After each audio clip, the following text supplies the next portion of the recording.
Всем доброго времени суток! Хочу поделиться с вами старым эффективным способом, как вылечить кашель, как и такой начинающийся кашель, и затяжной кашель. Средство это простое, нам надо всего лишь сосновые почки. Мы их собирали весной, у нас есть на даче сосны посаженные, и вот на конце каждой веточки есть такая маленькая почка. Почечка собирается весной. Если же нет у вас поблизости, там, например, какого-то соснового бора, сосен, можно пойти купить в аптеке. Они, я смотрела, недорогие, от 15 до 20 гривен, просто вот называются сосновые почки, сосновые бруньки.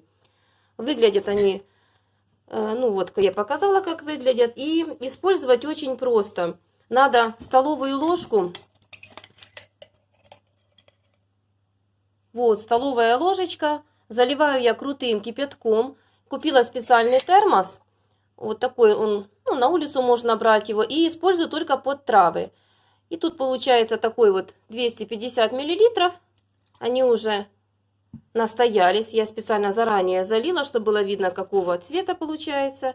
И принимать надо после еды по 2 или 3, где-то 1/3 написано стакана, 1/3 стакана. Вот покушали и минут через 15 выпить такой настой. Он немножко имеет горьковатый вкус, но очень эффективно борется с кашлем, потому что сосновые почки обладают именно мокроту разжижают хорошо, противовоспалительными свойствами, также бактерицидными и противомикробными. И еще помимо принятия внутрь можно делать и даже нужно делать ингаляции. Или же вот с этого настоя. И я еще покупаю вот такие вот ялыця, эфирная олейка. И капаю 2-3 капельки на простой ингалятор. Такой самый примитивный ингалятор. Но если у вас такого нету в хозяйстве, можно просто обыкновенную кастрюльку взять, накапать 2-3 капельки и подышать над кастрюлькой. Тут получается вот вверх и заливается вот в серединку. Это самый-самый простой ингалятор.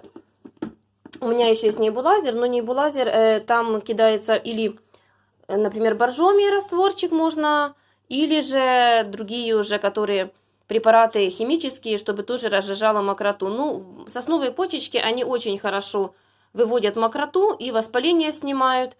А еще можно готовить на водяной бане, но я почему-то постоянно пользуюсь вот термосом.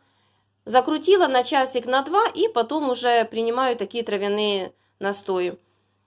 Так что возьмите на заметочку такой легкий способ, эффективный способ борьбы с кашлем, потому что вот это время такое, когда на улице сыро, слякоть, и любой микроб чепляется и охлаждаются дыхательные пути.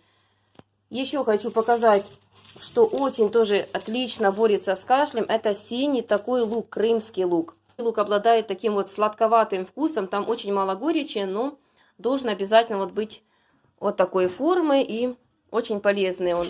Будьте все здоровы, берегите себя и своих близких. В маленькой чашечке получается там 1/3 стаканчика. Да, а деткам, если принимать, то по 1 чайной ложечке.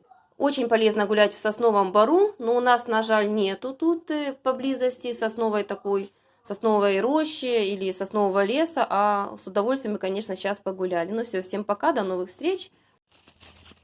У нас тут в парке есть одна сосна, и вот как выглядят вот эти вот почки сосновые. Собирать их надо вообще-то ранней весной, когда уже растаял снег, и рвать их надо, вот не все срывать, которые есть, а среднюю оставляется в серединке, а по краям, которые те можно уже рвать на нужды в использовании для таких рецептов здоровья. Потому что если мы все оборвем, получается, веточка дальше расти не будет.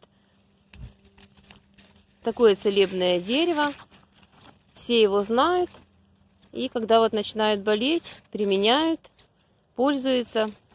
Очень хорошее средство.